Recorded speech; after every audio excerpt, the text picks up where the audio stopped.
Located on the Atlantic coast of West Africa, the Gambia is the smallest country on the African mainland. The country's peculiar shape is particularly striking.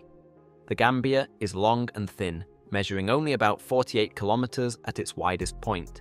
It looks as if someone has tried to stick a finger into Senegal, which surrounds the Gambia on 3 sides, with the exception of a short stretch of coastline. But what is this unusual shape all about? Legend has it that a British warship sailed up the Gambia River and fired cannonballs on both sides of the river. The land that lay within the range of these cannonballs was claimed as British territory. This would at least explain the river-like shape of the borders. Is there any truth to the story? And why isn't the area simply part of Senegal? We look at these questions in this video. The area of the Gambia River was already colonized by people in the 2nd millennium before Christ. Over the course of time, hunters and gatherers developed into sedentary farmers by the 8th century. From this time onwards, the area also belonged to the legendary empire of Ghana, which has nothing to do with the modern state of Ghana. The basis of this empire's power was the trans-Saharan trade.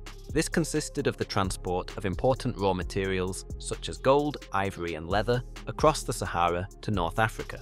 Interestingly, the Senegambian stone circles were built near the river between the 3rd and 13th centuries. It is still not known exactly what they were used for, but they are thought to have been burial sites. In the early 13th century, the area came under the rule of the Kingdom of Mali, which continued to pursue the trans-Saharan trade, but focused more on trade with Europe. In the early 15th century, the area came under the rule of the Third Great West African Empire, the Songhai Empire. It was also around this time that the first Europeans arrived in the Gambia, attracted by the many reports of the region's untold riches. The first were the Portuguese, who reached the mouth of the Gambia River in the summer of 1446 in search of a sea route to India. However, the natives attacked the sailors, and it was not until 12 years later that the Portuguese Diogo Gomes sailed 450 kilometers inland and established trade relations with the indigenous peoples. In 1588, Portugal lost its trading rights to Great Britain after the devastating defeat of the Spanish Armada in the battle against England. King James I transferred the rights to British trading companies in 1618. In the 17th century, alongside important raw materials such as ivory, wax and gold, the British also exported more and more slaves from the Gambia, which they brought to the Caribbean to work on sugarcane plantations, which developed into a lucrative industry. It is estimated that more than 3 million people were trafficked from the Senegambia region and shipped to America. Part of the River Gambia even came under German influence at this time. Duke Jacob Kettler of Courland bought an island on the Gambia and established a Courland trading post there. In 1658, however, the Duke was captured by the Swedes and the brief period of the Courland colony was over.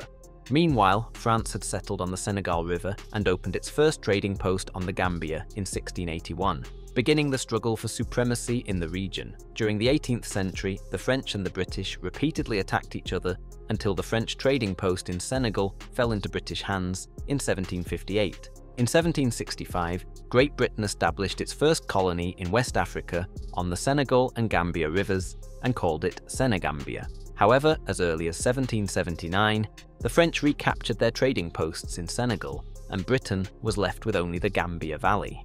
The British banned the slave trade throughout the empire in 1807 and rigorously enforced this in their colonies in 1811. As the Americans and French nevertheless continued the trade, the British established a military base in 1816 in the area of today's capital Banjul to combat the slave trade. To consolidate their control over the region, the Gambia was separated from the colony of British West Africa in 1888 and administered it as an independent colony. A year later, Great Britain and France established the country's borders as they still exist today.